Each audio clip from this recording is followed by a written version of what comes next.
Salam alaikum, bonsoir. J'ai voulu, à travers cet enregistrement que je fais aujourd'hui, évoquer trois personnages algériens, aujourd'hui disparus, Allah yarhamhum, et qui furent tous trois très estimés, ô combien estimés de leurs compatriotes algériens, tellement estimés, aimés. Les trois portaient le prénom de Mohammed. Les trois appartenaient à la même génération.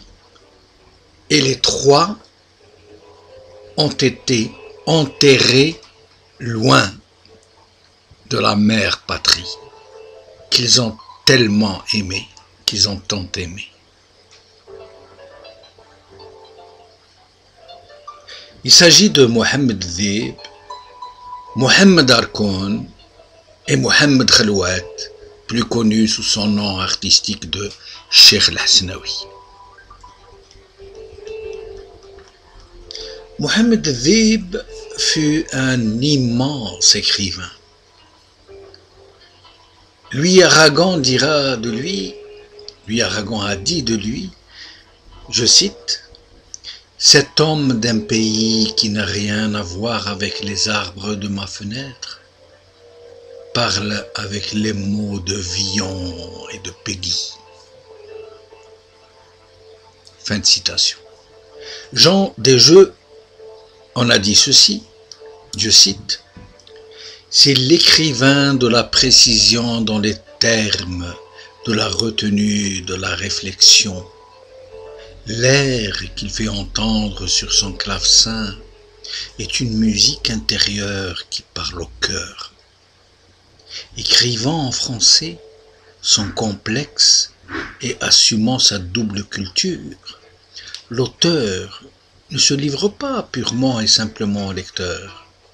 Sa création littéraire demande souvent plusieurs lectures pour pénétrer jusqu'au sens. Fin de citation. Romancier et poète, sa bibliographie est impressionnante. Romans, nouvelles, récits, poèmes. Il a laissé à la postérité des œuvres immenses où il a abondamment chanté et pleuré aussi sa terre natale, et avec une intensité poignante. Ce grand poète a aimé l'Algérie de toute son âme et de toute la mémoire qu'il a portée en lui, qu'il a toujours portée en lui, de notre si vieille chaîne mémorielle. Mohamed Dhib a souffert du régime qui allait prendre possession de notre pays.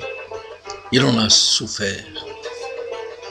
Dès l'indépendance, aussitôt la libération acquise, il revint au pays, désireux de servir, après avoir été l'un des plus grands combattants, les plus insignes et les plus connus, combattant par la plume, par le talent, par l'art de la parole qui claque au vent comme un étendard de soie porté au devant du combat libérateur. Mais le régime ne voulait pas de lui. Ce grand poète ne pouvait pas s'accommoder à l'ère du mensonge qui venait de s'ouvrir dans notre pays et qui allait transformer notre jeune nation en ce qu'elle est devenue aujourd'hui. Le poète gênait déjà, il dérangeait, il incommodait. Et donc tout fut entrepris de façon chafouine et sordide pour le pousser à partir. Il s'en alla, la mort dans l'âme, et il ne revint plus jamais dans sa chère nation, parce qu'il a eu le sentiment qu'elle était morte avant que d'être née. Elle a été tuée par des soudards violents, menteurs et corrupteurs qui ont éteint la flamme de la liberté par le souffle putride qui émanait de leur seule présence. Mohamed Dhib a-t-il demandé à sa famille de ne pas l'inhumer dans sa patrie? Avant de s'en aller, Mohamed Dhib a-t-il demandé à sa famille de ne pas l'inhumer dans sa patrie? La terre de ses ancêtres, ce pays qu'il a porté au pinacle des nations, qu'il a fait connaître au monde entier. Il en fut de même de Mohamed Harkoun, intellectuel de renom international, philosophe, historien, islamologue de haut vol, professeur émérite d'histoire de la pensée islamique à la Sorbonne. Il a été sollicité par de très nombreuses universités, parmi les plus prestigieuses du monde, pour y enseigner, pour y donner des conférences. Il a laissé une bibliographie magistrale. Ses engagements pour un islam repensé, pour un dialogue entre les religions, entre les hommes, pour une perception de la religion qui soit conforme à l'esprit plutôt qu'à la lettre, ont fait de lui une lumière de la pensée musulmane contemporaine. Avant de s'en aller, Mohamed Harkoun a-t-il demandé à sa famille de ne pas l'inhumer dans sa terre natale, la terre de ses ancêtres, ce pays qu'il a sublimé en étant son ambassadeur de tolérance et d'humanité? A-t-il demandé à sa famille de ne pas l'inhumer dans sa patrie? L'a-t-il demandé?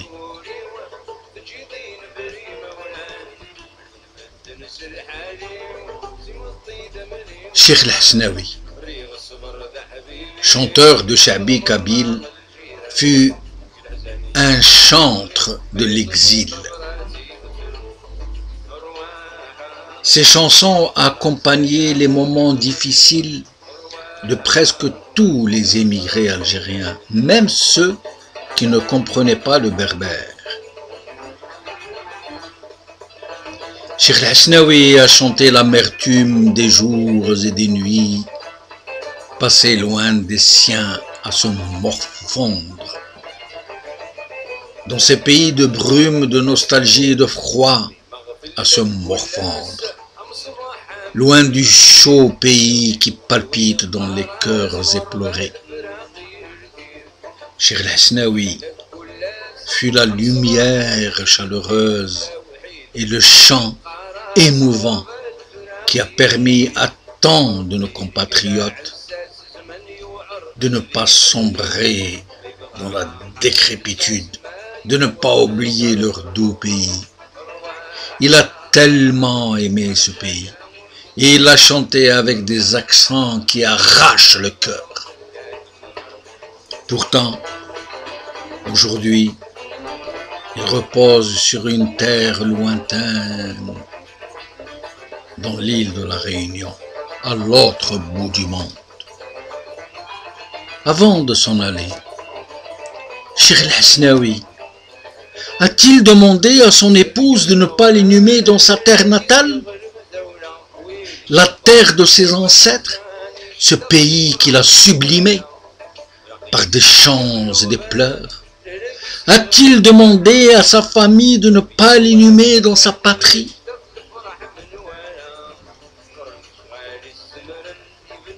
Ces trois hommes d'exception, ces trois Mohammed, ont-ils demandé à leur famille, avant de partir, avant de s'en aller, de ne pas les enterrer dans leur pays, dans leur cher pays, ce pays qu'ils ont tant aimé, ce pays qu'ils ont porté au summum de la popularité? Et s'ils ont laissé ce testament terrifiant, ne devons-nous pas en tirer les conclusions qui s'impose, si de tels hommes qui ont tant aimé leur pays, qui l'ont chéri, qui l'ont chanté, ont demandé à ne pas y être enterrés, ne devons-nous pas en tirer les conclusions qui s'imposent?